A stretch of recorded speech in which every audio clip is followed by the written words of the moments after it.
রামো নারায়ণ রাম। আমি সর্বপ্রথম ঠাকুর শ্রী শ্রী বালক ব্রহ্মচারী মহারাজের চরণে জানাই আমার শতকোটি প্রণাম এবং আপনাদের সকলকে জানাই বৈদিক অভিনন্দন। রামো নারায়ণ রাম।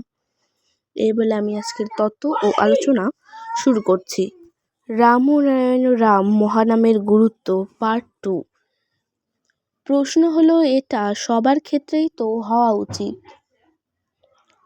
তবে হয় না কেন? শ্রী শ্রী ঠাকুর বলেছিলেন, গঙ্গা যেমন মাটির গোলা নিয়ে চলে যাচ্ছে, যেতে যেতে চর পড়ে যায়, ঠিক তেমনি মাটির গোলার মতো আমাদের চিন্তার গোলার চর পড়ে যায়। তারা সবাই, অর্থাৎ চিন্তাগুলো এক জায়গায় থাকলেও ভাগাভাগি হয়ে যায়। তাই সেই ব্যক্তি আর অশ্বিনীর মতো মৃত্যুর পর নিজের দেহ ধারণ করতে পারে না। এই জন্যই তো বেশি করে গুরুগত প্রাণ হয়ে নামে বিভোর হতে বলেছে। কারণ আমাদের দেহের মধ্যে কোটি কোটি অণু পরমাণু আছে, অর্থাৎ কোটি কোটি জীব। তাদের প্রত্যেকটির মাঝেই আমাদের মতো ব্যক্তিত্ব আছে, চৈতন্য আছে, জ্ঞান ও বুঝ আছে। তারাও সচেতনে ভরপুর। তারাও দর্শন ও মুক্তির কামনা করে। তাই অজস্র নাম না করলে ভেতরের সেই লক্ষ কোটি জীব কণিকাগুলো প্রত্যেকে মুক্তির স্বাদ পাবে না। স্বয়ং শিবশঙ্কর শূন্যজ্যোতি বা শ্রী শ্রী ঠাকুরের কলমের গাছরূপী নির্দিষ্ট সন্তান বাবুনকে তার একাধিক আলোচনা সভায় বলতে শুনেছি, জীবজগৎ যে দেহ নিয়ে জন্মগ্রহণ করে সেটা শুধু তাদের চেতনাটাকে কনসলিডেট করার জন্য।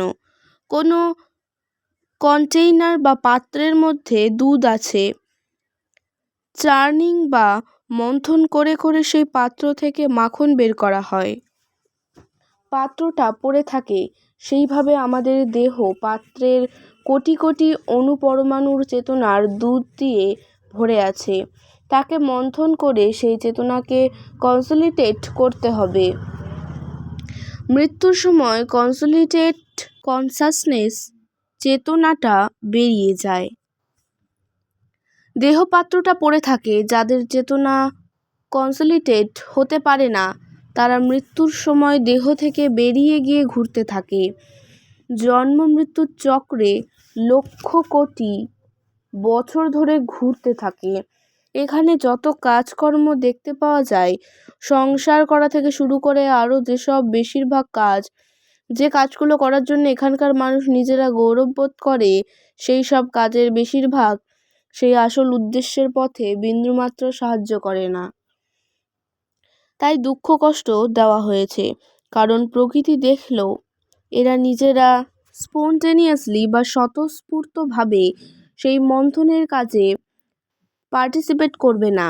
তাই দুঃখ কষ্টের মাধ্যমে যদি কোনোভাবে সেই মন্থনের কাজ চালানো যায়, সুখে মানুষ আত্মহারা হয়, নিজেকেই হারিয়ে ফেলতে চায়। দুঃখ মানুষকে নীরব করে, আত্মমগ্ন করে, কনসলিডেট হতে সাহায্য করে। কিন্তু এত দুঃখ কষ্ট দিয়েও আসল কাজটা হয়ে উঠছে না, প্রকৃতি পেরে উঠছে না। এই যে বারবার নাম করার কথা বলি বা গুরুগত প্রাণ হয়ে আকুল ব্যাকুলভাবে ঠাকুরকে ডাকার কথা বলি, কারণ এই ব্যবস্থাগুলো সেই মন্থনের কাজে অনেকটা হেল্প করে। এই জন্যই বারবার গুরুগত প্রাণ হয়ে নাম করার কথা বলা হচ্ছে, গুরুমুখী হয়ে আকুল ব্যাকুলভাবে ঠাকুরকে ডাকার কথা বলা হচ্ছে। এই জন্য বেশি করে আমাদের নাম করতে হবে। এটা সহজে হয় কীর্তনের মাধ্যমে। হাজার হাজার ব্যক্তি একত্রিত হয়ে এক সুরে নাম করলে এবং সেই নাম তোমার কানে গেলে প্রতি মুহূর্তে তোমার হাজার হাজার নাম করা হয়ে যাবে। তখন ভেতরের লক্ষ কোটি কণিকা সেই স্বাদে জেগে উঠবে। শ্রী শ্রী ঠাকুর বলতেন, ওই কণিকাগুলোকে কাজে লাগাও, ওগুলো তো তোমার। ওগুলো যদি শুরু করে দাও, তখন তুমি তোমার সুরে তন্ময় হয়ে যাবে।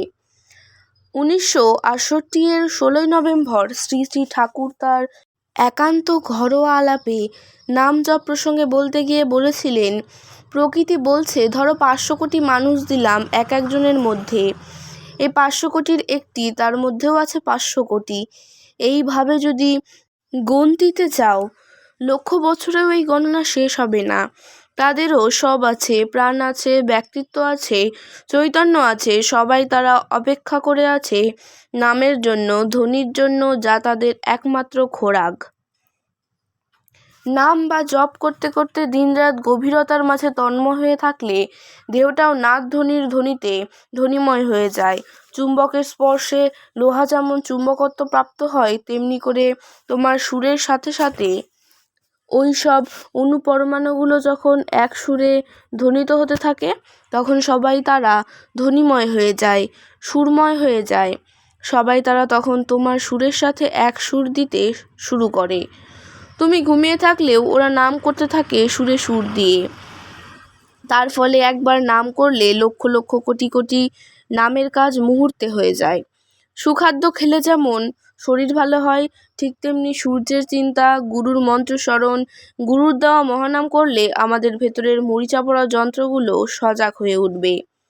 নাম জপ হলো আত্মিক জগতের খোরাক। আত্মশক্তি সঞ্চয়ের জন্য গুরুগত প্রাণ হয়ে নাম জপ, স্মরণ ও গুরুগীতা চর্চা একান্ত প্রয়োজন। তাই নামের পরে যে মাদকতা বা শূন্যতা সৃষ্টি হয়, সেই সময় এখানকার হিজিবিজি শব্দ বা কথা দিয়ে না ভরে যদি ভেতরের খোরাক নাম জপ, স্মরণ আর গুরুতত্ত্ব দিয়ে ভরা যায়, তবে আত্মশক্তিতে ভরপুর হয়ে যাবে, প্রখর ইচ্ছা শক্তির প্রকাশ ঘটবে। আজকের তত্ত্ব ও আলোচনা আমি এখানে শেষ করছি। দেখা হচ্ছে পরের ভিডিওতে। ভালো থাকবেন, সুস্থ থাকবেন। রাম ও নারায়ণ রাম।